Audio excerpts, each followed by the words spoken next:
We have Major Uqbah Malik, who's calling in from Camberley in Surrey, a Pakistani officer at Sandhurst training, and just to go back to the incident in the army base in Kashmir, Indian-administered Kashmir that we were discussing, where 17 soldiers were killed and attacked by terrorists.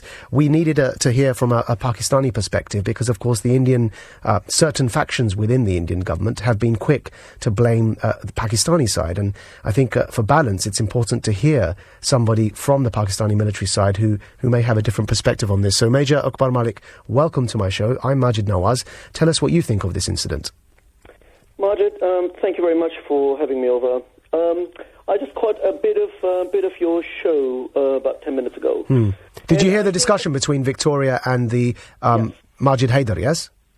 Yes, and I think, first of all, we need to see this with a perspective of terrorism as what Pakistan has faced in the last 15 years and on the western border, which was terrorism.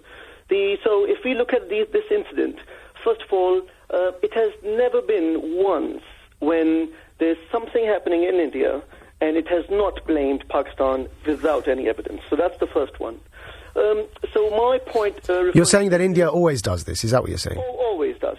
And most of the cases, Pakistan, because it had gone, we've lost 50,000 individuals, 19,000 army people, and 5,000 dead, 15,000 injured. That's a huge figure. That's the largest in the world by any country.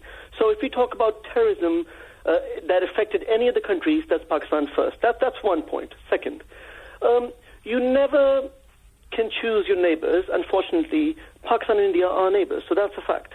If you say the army, Pakistan has the amount of strength of the army that Pakistan has, that strength on the other side alone is deployed in Kashmir. So the first question arises, how can a terrorist cross a border into India and do that? How do you think they came from the Indian side? Is that what you're saying? Have you been following news in the last 2 months, what's happening in India? Well, just give us a brief summary, because we do have to move on as well. So in Kashmir, there is an uprising. It is a disputed territory. Yes.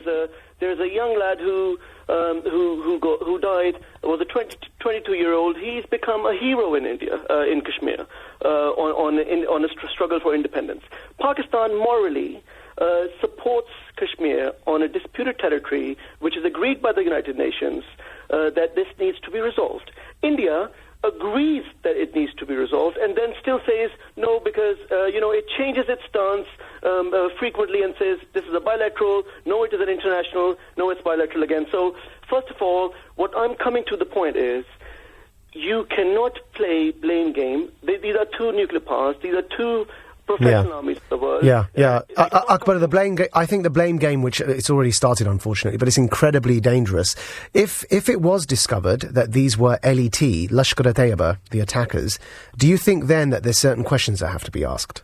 If you study the Pakistani side in the last 15 years, Pakistan has done incredibly well in terms of nabbing those people who are either terrorists or who have supported terrorist factions, and Pakistan is now training countries around the world on anti-terrorism. So the fact is, India has failed on making a counter strategy for terrorism. If India could have done that when Mumbai happened, this probably would not have happened. So what India needs to do is probably ask Pakistan and say, listen, we know you've dealt with this, you've dealt this with successfully. Waziristan, you've cleared it. No country in the world has done it. You are specialists. Train us, teach us how you did it.